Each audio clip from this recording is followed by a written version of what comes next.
Eastern Europe and China to the wildfires in California that have burned more than 2.5 million acres of land. We're also seeing, as well as in August, the Intergovernmental Panel on Climate Change issued their latest report, which had this stark warning that the changes that we're seeing today may be irreversible. So we're seeing increasingly, right, this role that climate change is playing in the shaping of our future, as well as how the impact of that extends beyond the environment to our economies, to human rights, and beyond. We're also seeing investors respond within this ESG space and really looking at companies to set goals and have efforts targeted towards climate action, as seen with their work around Climate Action 100. So there's a lot to navigate, and certainly it's a thorny challenge that we're all facing. And so I'm thrilled today to moderate a conversation with these two leading ESG practitioners. So we have Lindsay Vanolis, the Director of ESG at Rodan & Fields, and Lynell Cameron, the Vice President of Sustainability, ESG, and Crisis Management at Autodesk. Both of you have fabulous, impressive bios that I encourage folks to check out on the platform. For those who are joining in the audience, also as Alan just put in the chat, we encourage you to feel free to type questions in the chat, and I'll try to incorporate that into our conversation today. So with this, let's go ahead and kick things off. I have a question for both of you. If you can speak to what are you trying to achieve through your climate strategy efforts, and what are some of your key strategies that you're deploying? And with that, Lindsay, would be great if you could start off the conversation. Sure, thanks, Jessa, and welcome everybody. It's a pleasure to be here, and I hope everybody is enjoying the conference. Certainly lots of rich content out there. I know it's been particularly energizing. Yeah, this is a big topic, right? So when I was thinking about it and preparing for it, I've tried to take the big and funnel it down to some of the practical, hopefully so that it's the most useful for the audience. So at Rodan & Fields, our climate strategy is part of our broader ESG program, and that program really focuses on three pillars of putting people first, protecting our environment, and investing in our communities. Our ESG program and work and vision is really grounded in this recognition that environmental and social justice are interconnected, and that by minimizing our impact on the physical environment, we can work to build a more equitable society, and that our actions will have a direct impact, and we want that impact to be as positive as possible. To that end, we've really taken a two-pronged approach to our climate strategy. One is to minimize resource depletion, and we do that really by looking, we're a products company, we're a skincare company. How are we more responsibly sourcing our packaging and our ingredients so that we're minimizing our product footprint?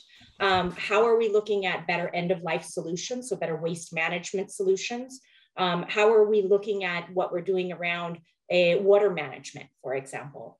And then the second part of that is looking at how we're combating climate change directly through our emissions. And we do have a goal to reduce our emissions by 30% across our value chain by 2025.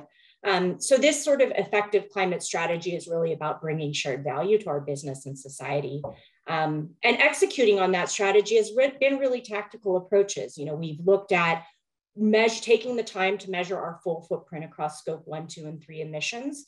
And that measurement process is onerous, and it's pretty difficult to mine all that data and apply the emissions factors, but it's key because through that exercise, we've been able to see where our hotspots are. That means where we're emitting the most across our scope 3 emissions. We've been able to take some time to benchmark our industry peers and see what they're doing. And use those two pieces of data to really set a strategy and a target that makes sense for us and that we believe will allow us to achieve that shared value mission.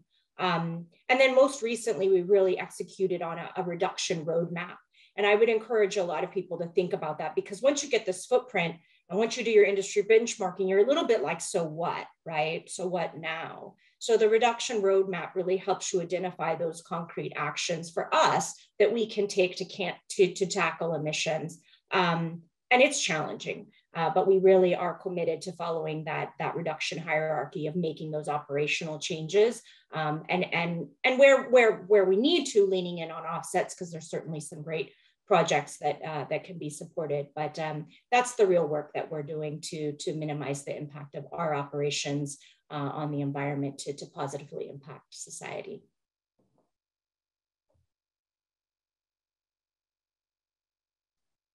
Shall I jump in, Jessa? Great. That'd be great, Lynelle. We think of it similarly, and also a little bit differently. So it's great to be here, first of all. And I work at a company called Autodesk. So we make design software for people who make the world around us. Literally, the phone in your pocket, the building you're in, entire cities. And so when we think about our impact strategy, which fundamentally is a climate strategy, we also are looking at reducing our own emissions, because we have to do that, right? We all have to get our businesses to net zero, ultimately net positive in terms of a climate strategy. And so we've taken a number of steps similar, Lindsay, to what you shared as well. And we set a climate target 10 years ago, open source that methodology. Now we are net zero carbon today, which is great. But again, we're a software company, so it's different. So the thrust of our strategy moves from the footprint to what can be considered a handprint. It's a little, I don't know. But and what I mean by that is thinking about how our software can actually help our customers create positive impact into the world, right? And so that's where it gets pretty interesting, again, for us as a software provider, thinking about how do we make it easy for our customers to design greener buildings, energy efficient cars, resilient cities, and all of that. And so when we think about our climate strategy, we have 3 areas that we're focused on. One is just energy and materials. How do we reduce energy and materials and find better sources of energy materials, less toxic, some of the points that you made, Lindsay. Second is about health and resilience. How do we help our customers design for health and resilience broadly? And then lastly, work and prosperity. How, and in the era of automation, which is what our business is in, how do we help people find meaningful work and prosperity? And all of this ties into designing a net zero economy, if you will, down the line. Yeah, thanks for sharing that, Lynelle. I really like the analogy of the handprint. I hadn't heard that before, so I feel like that's something that I'll draw upon as well. So you all sort of described the broad strokes of your climate strategy, and know that we all have been through quite a lot in the last 2 years. And so I'm curious for you all of how the events of 2020 and then those that have continued to this year have really impacted maybe a different way you might approach your strategy, or sort of tweaks as you think about dynamic materiality. And Lindsay, we can start with you again. That'd be great. Okay, 2020 and challenges. Well, I mean, that is how the year has been defined, and I think that's gone well on into 2021 as well. And quite frankly, unfortunately, maybe for the foreseeable future. And so I mean, the last couple of years have had a profound impact on what for us is a fairly new strategy, but one that we know where we need to execute on with urgency. For us, I mean, we're a CPG, a consumer packaged goods company. We make stuff, right? So the supply chain bottlenecks that I'm sure everybody is hearing about are profoundly impacting us. And I think when we think about those supply chain impacts, I was reflecting on, well, you know, we had these early pandemic sort of shelter in place, right? We have had that coupled with the ongoing fear of the Delta variants and this very serious deadly virus. And we've watched consumers trade out vacations and restaurant visits for what? More stuff that's delivered to them in their homes. This is great for a CPG company sometimes, right? Because we need to sell stuff to make money. But on the flip side of it, that sort of has created, coupled with, you know, worker infections and complications in manufacturing and distribution, these unprecedented bottlenecks that we're looking at. I was just listening to the news today, and I heard that the Long Beach port is going to shift to 24-hour a day operations for 7 days a week for the foreseeable future, to get rid of the bottlenecks, which right now, and this is happening in Savannah as well, have like ships sitting for 9 days before they get unloaded. So what does that mean for us? It means that we sometimes have to find different ways to get products in the hands of our consumers. And I think everybody here in the audience may know that the emissions footprint of ocean freight is significantly less than the emissions footprint of air freight. But when your product is stuck for 9 days, you have customers that are calling customer care and saying, where is my product? There is this unrealistic precedent that has been set by companies that you'll get the stuff in within the hour, right? And here we've seen the pandemic really challenge that very reality. And not just the pandemic, but they say climate change will have much longer and more disastrous effects on supply chain operations than the pandemic ever did. So if we think about sort of 9 days out at sea waiting to port to unload stuff because of a pandemic, let's sort of forecast that out to what it looks like for climate change. And we know that we have to find a new way of doing things and reset expectations. And so for us, we're having to sort of make some hard trade-offs that sometimes might cause compromise to our climate commitments. And we have to find other ways to grapple with those compromises that we have made. And I want to just be very honest that I think Rodan and Fields and all companies are dealing with this in real time. How do we grapple with these bottlenecks? What's it going to take to find the best solution for business, for the environment and society is still underway. So these are very real-time challenges requiring very innovative real-time solutions that we're still all coming up with. Yeah, I'll just build on that. You know, I think one thing I've heard specifically around the supply chain, which, you know, we don't have the same supply chain that you certainly have, Lindsay, but our customers do. And this idea of, you know, we were focused on just-in-time suppliers. Now we're focused on just-in-case supply chain, right? And so really thinking about how can we help our customers understand where materials come from so that we can actually do some local sourcing, local manufacturing, and change how we think about actually the whole supplier networks and relationships. And Jessa, just to emphasize your point, like 2020 has been an incredible, it's not even 2020, 2021, all of this has been an incredible wake-up call, I think, for many of us. And I think, ironically, the pandemic has helped accelerate the climate agenda because there's an awareness now that we actually are all connected, right? And supply chain is the perfect example. And we can't continue to operate the way we have, but we've also learned that we can pivot as a global community.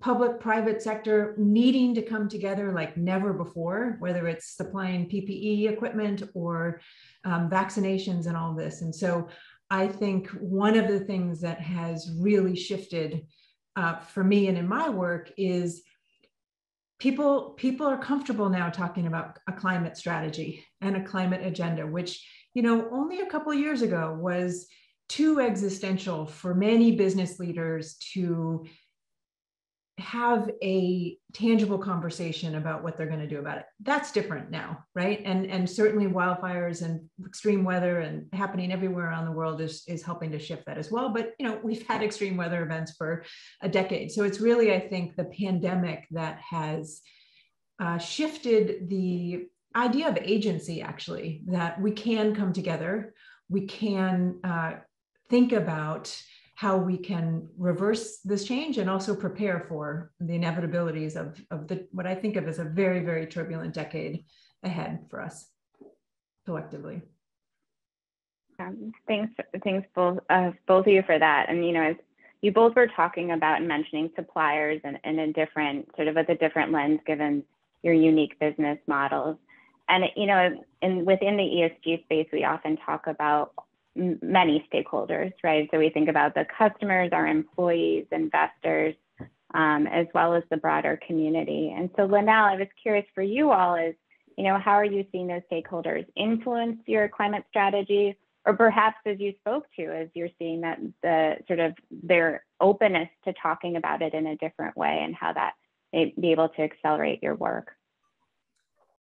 Yeah, I think, one of the big shifts, frankly, in the last 2 years that is maybe tied to the pandemic, but probably preceded it a little bit, is this whole idea of stakeholder capitalism. So moving from shareholder primacy and the purpose of business is to return value to shareholders exclusively, now really a much broader understanding of what stakeholder capitalism means, that business has a responsibility to multiple stakeholders, whether it's customers, employees, communities, the planet, beyond just investors. And so, I think the one of the key catalysts of that gaining momentum is obviously Larry Fink and his letters and work at BlackRock.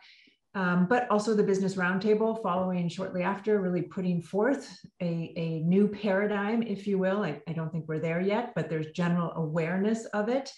And what I'm seeing in my company specifically is more and more investors are asking us questions about this, right? So from a sustainability perspective, we often led our investors to conversations about these topics because we think it's adds value from an investor perspective. But now the knowledge is coming up in investors.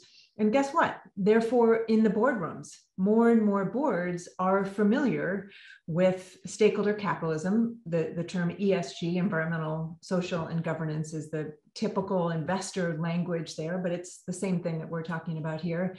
And so that is really driving a shift, because when the boards are asking their executives about it, then their executives are talking to their sustainability teams and frankly elevating the profile of sustainability teams that I think have existed at many of these companies for the last decade. I've been doing this work for 2 decades, so this isn't new, but it's new, newly on the radar of executive audiences, executive teams everywhere. The other piece I'll just mention from a stakeholder capitalism is the employees. Right. And I think now more than ever, employees want to work at companies where they feel like they can create positive impact, not just reduce harm, but actually make the world a better place. And we're seeing that from the younger generations, but also from those that are getting ready to retire and thinking about their legacy. Like, people want to work at companies that have an impact. That also is serving as a great wake-up call for many companies. Thanks for sharing that, Linnell. I think connecting to that, I'm curious, Lindsay, from you all, sort of from an employee lens, sort of building upon what Linnell spoke to, is, how you see that your ESG strategy really resonating with employees and being sort of a call to action for them as well. Yeah, so this idea of stakeholder capitalism resonates for Rodan and Fields. Rodan and Fields is still a privately held company, but it doesn't mean that we don't have these multi-stakeholders that we're speaking to. And to your point about employees, it suits them, but I like to say sustainability, it suits all stakeholders, really. And for us, yes, we see our employees getting very interested. For example, when we talk about our 2025 goals, when we recently launched a first refillable product, that was really exciting for employees to see happen.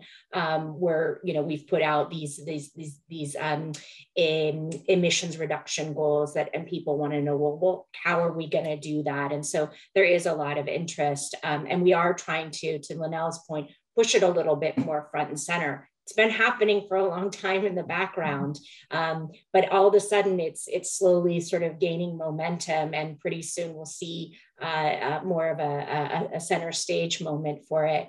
But for us as a CPG company, really, we look at consumers as this stakeholder group that is so fundamental to our ability. Because consumers increasingly want to purchase goods and services from companies that align with their values.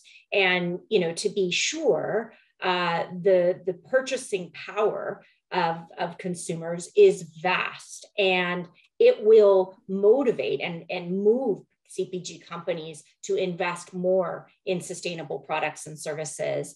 But really for us and for any company, this has to start with providing consumers with, sustainable choices, right? So we know that they are keen to perhaps exercise a sustainable buying decision, but not one that compromises on quality or price. And the data is very clear on that. So how are we then providing those choices? So I mentioned the refillable that doesn't have that impact. That's one thing, providing those options. But the second thing then is really educating them about why they should take those decisions in the first place.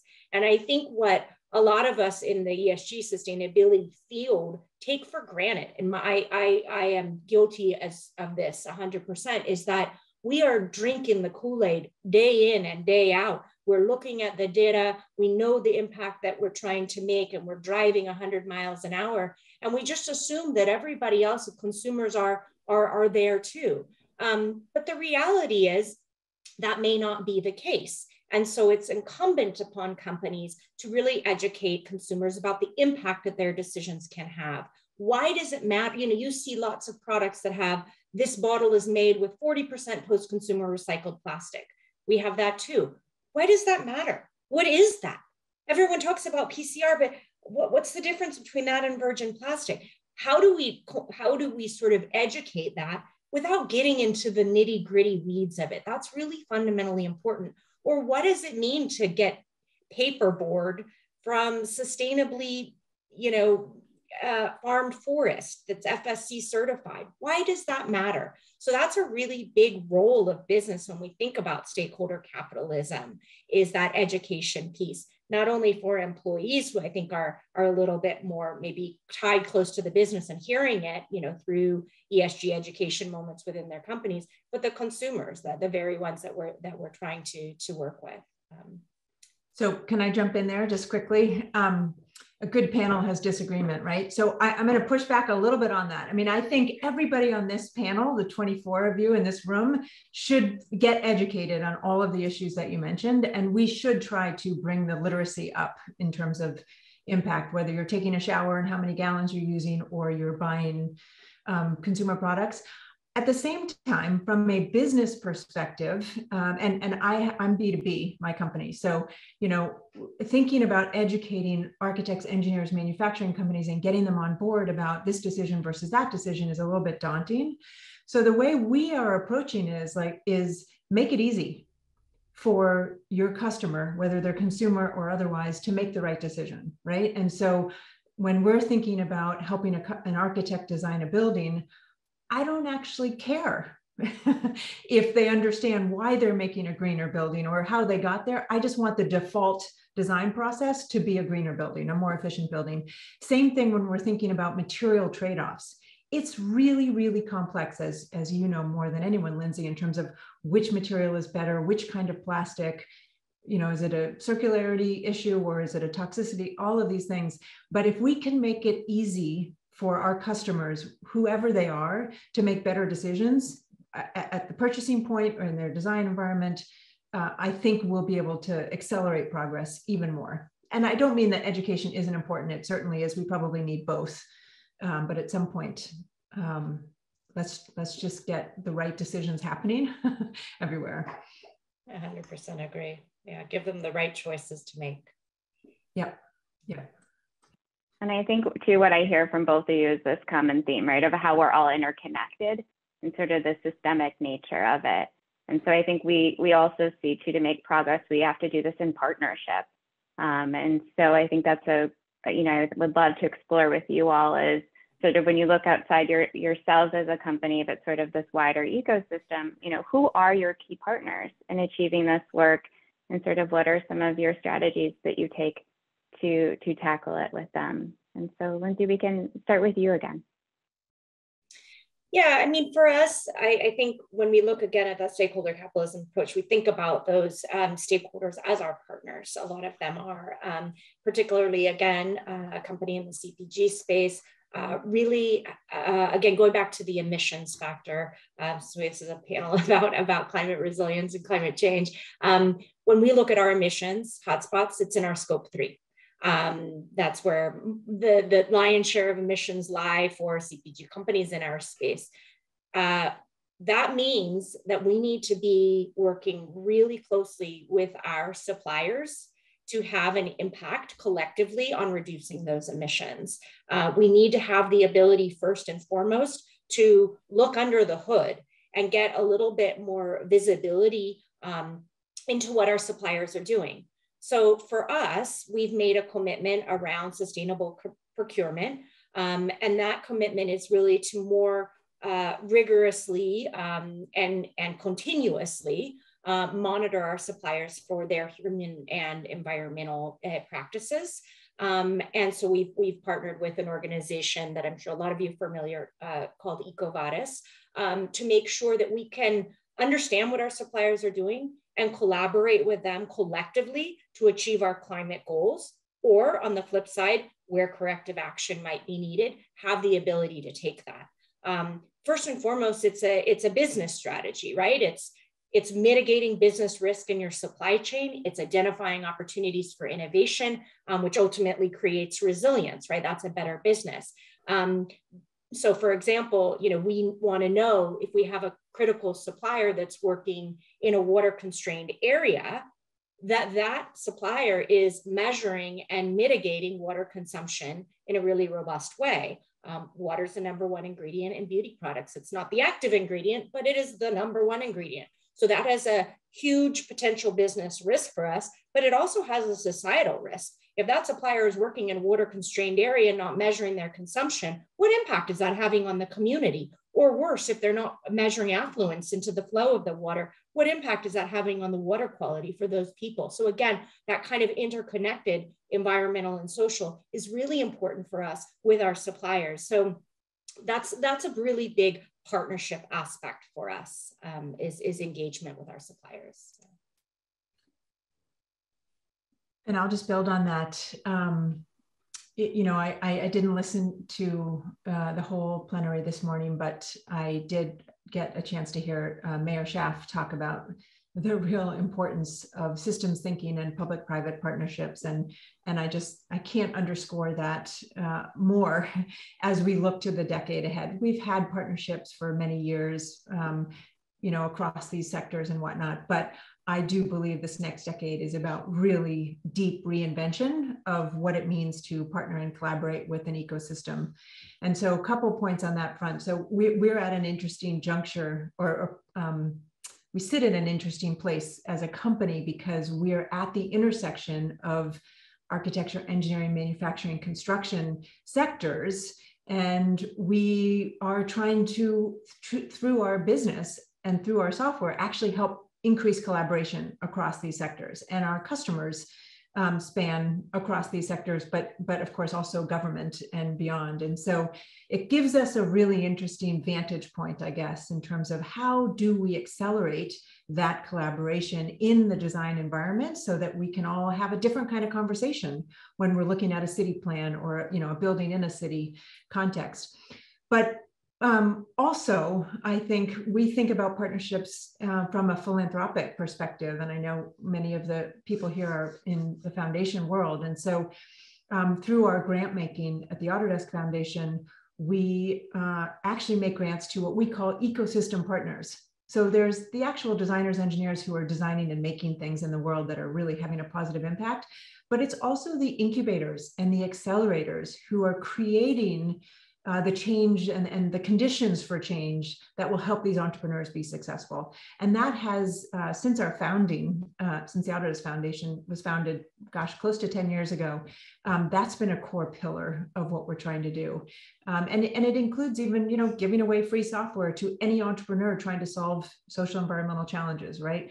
And so I think for businesses to continually take this lens of how do we not just partner ourselves, but create this bigger ecosystem of collaboration and partnerships is actually the only way that we're going to figure out how to, quite frankly, live sustainably on this planet. And it's exciting because I think the pandemic and the last couple of years has only further cemented that and made people realize that actually we can't do this alone. Government can't do it alone. Private sector can't do it alone. And certainly the social sector, which has been carrying a lot of these issues historically, can't do it alone. And so we're at an exciting time, I think, in terms of partnerships broadly. Yeah, thanks for that, Linnell. And I want to go down sort of that philanthropic path a little bit further. And so we all have seen in how climate disproportionately impacts marginalized and underserved communities. And so I want to open it to you both too. What are the efforts that you see that stand out to you as being effective as addressing this intersection of climate change and social justice? And so Linnell, if we can start with you this time. Yeah, I have two answers to that. So I mentioned our 3 pillars of our strategy. One of them is health and resilience. And this is really all about, in our philanthropic work, helping those communities adapt in the face of climate change, right? So how do we help build health and resilience at a local level? And so real focus on that. But I also want to share that we've kind of rethought our approach to philanthropy over the last 2 years in terms of the social justice or racial equity lens that we bring to the portfolio. So we've done a deep dive into looking at our portfolio of companies and nonprofits. So I should mention we do impact investing. So we have a lot of startup companies in our portfolio. And the number of women founders, CEOs, and executive directors, and the number of percentage of people of color founders, EDs, and CEOs, and have set some targets there to really increase that, both people of color and gender. And then we've also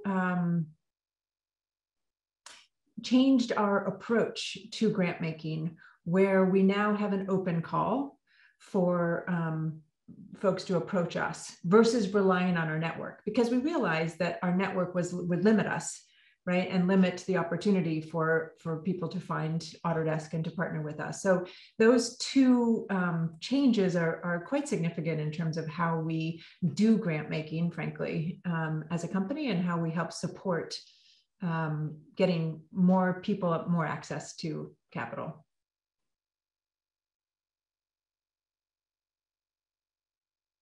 That's great, Linnell. I'll get into kind of how we've rethought our approach to grant making as well. It seems to be a popular theme these days, which is great. I think for us, when we look at this intersection again of social justice and climate justice, we go back to our acknowledgement of our ability to minimize the impact of our operations on the environment will have a ripple effect on society. And that's the grounding piece of it. And so then for us recently with the rethinking of our strategy, the question really became, so this is our environmental strategy.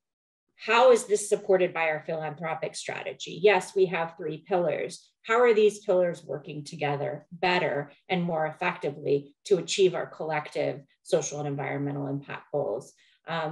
And how are we then empowering local communities to combat climate change, the very communities that are suffering the most severe consequences of climate change? And how are we in service of creating more equitable societies? So the Rodan and Fields has had a foundation in place for more than 10 years. It's been very active in the youth empowerment space. That's our cause focus through our really robust grant-making partners or grantees. We've impacted millions of young people, empowered them with the tools, resources, training, life skills needed to succeed in school and work, and quite frankly, in life. But what we've taken a closer look at with the sort of emergence of our climate work is that these same young people that we've been empowering for more than 10 years are leading the climate change revolution. This is really rich opportunity for us.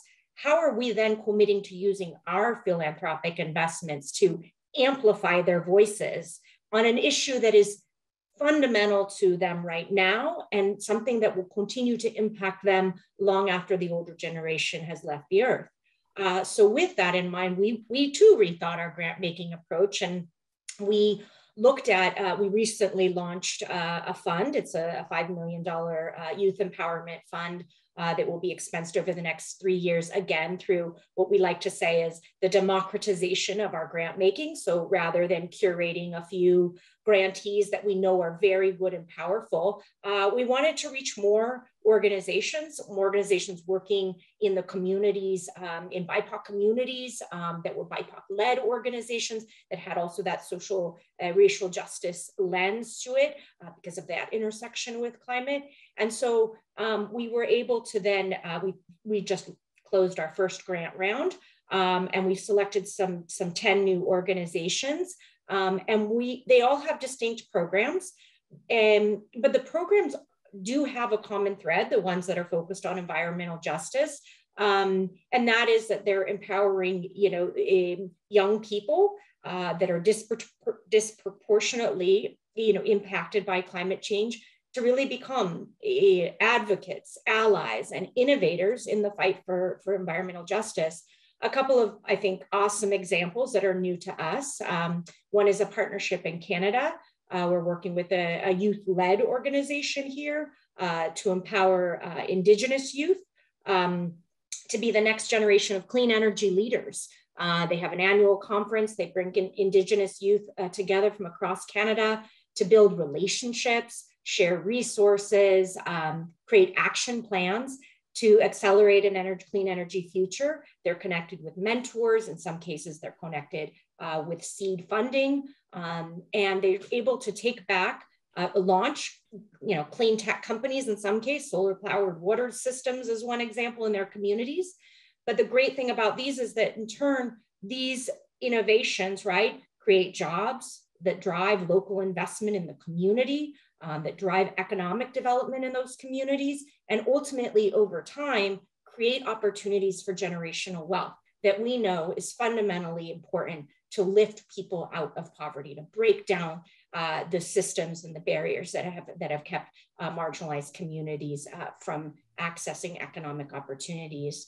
And another great example, I think, is actually not part of this Youth Empowerment Fund, but an older partner of ours that we've worked with for many years called Build On. They're working with high school students, particularly all over the US, but this particular program is in the South Bronx, in an area known as Asthma Alley for its high rate of asthma.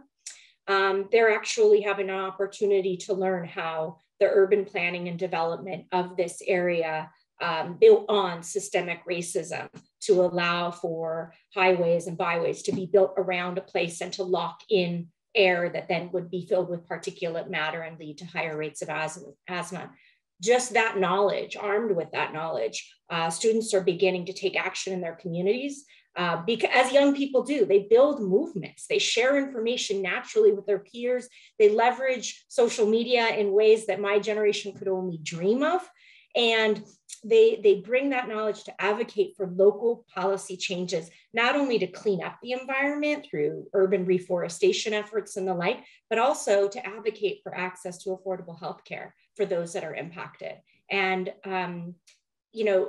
I celebrate this achievement for the young people and the ability for us to say, hey, here's our what we're doing for the climate, but you know what are we doing in our philanthropic work, and how is that advancing our environmental goals as well? So hopefully some of these programs will really grow, and we can continue to support them because I think they're really rich opportunities to enable young people to fight for climate justice. Thanks you both for sharing that. And as you both know, as well as, resilience is a theme that's woven throughout this session, as well as the gathering as well. And so we've all had to sort of flex new muscles around resilience when it comes maybe individually. Lindsay, you speak to as a community, and then also as organizations. And so I wanted to open up to you, Linnell, and sort of talk about sort of what are some of the challenges you're facing when you sort of think about building that resilience as well as executing on your climate strategy? Yeah.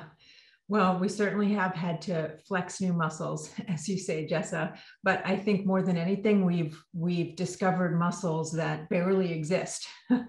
And so, figuring out, okay, if the pandemic is a sign of what we can expect going forward, which I do believe, it's not a one-time thing, it's directly tied to climate and all of this.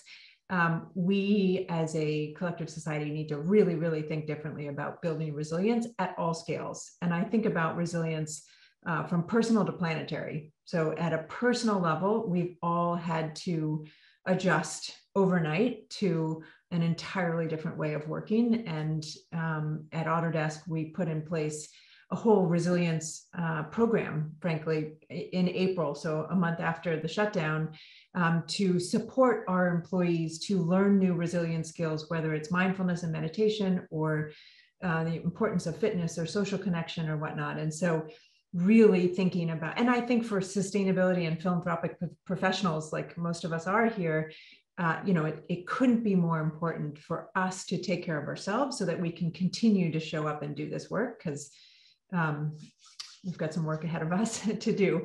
But then also thinking about, organizational resilience at a company or organizational level, and then of course, much more broadly to a societal level. And one of the things that I took on this during the pandemic, which tells you something about me, is leading our global crisis management team.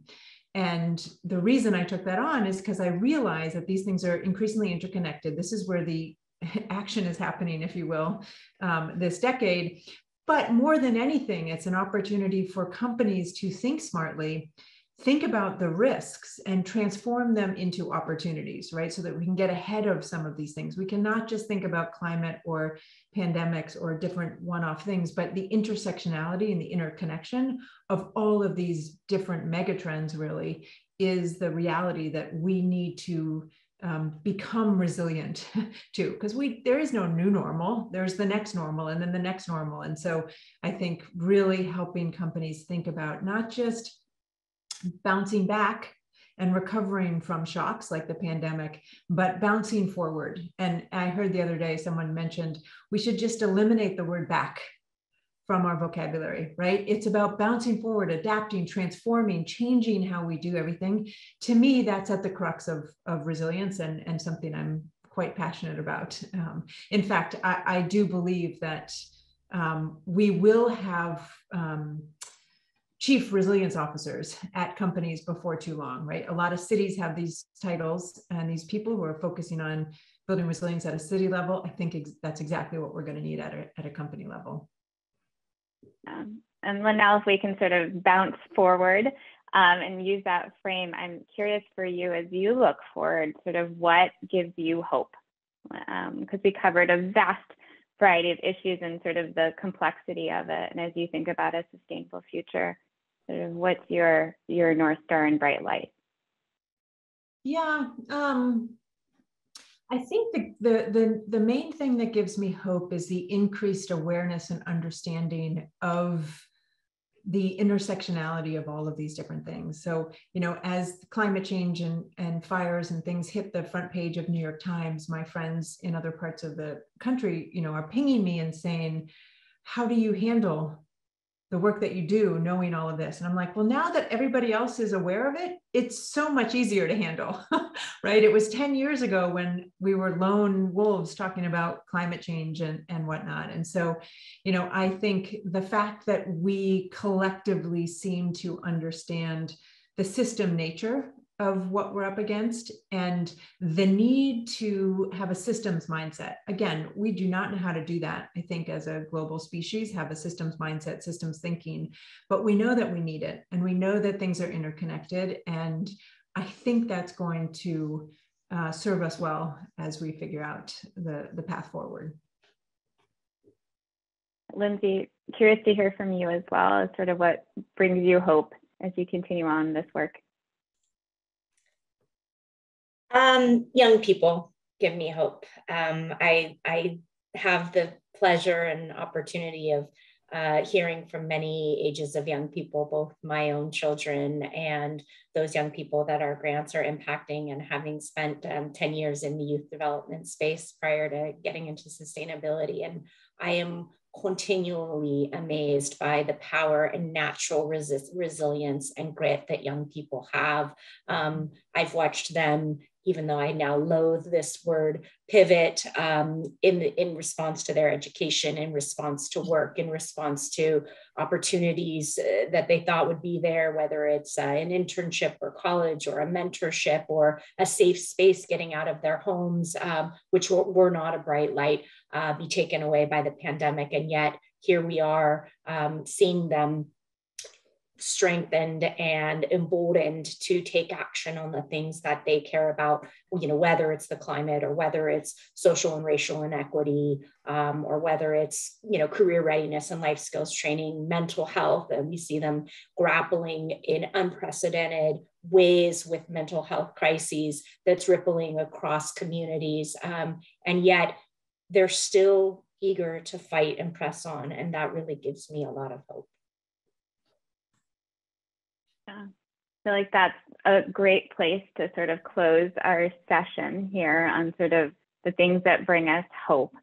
So I want to thank everyone who has joined us in this conversation, and Lindsay and Linnell, thank you both for sharing your perspective and giving us a lot to contemplate. And so with that, as we bounce forward, I want to invite everyone to head forward into the swap card space and enjoy DJ Lady Ryan until the closing plenary, which is ensuring nonprofits are central, which will be kicking off at noon Pacific.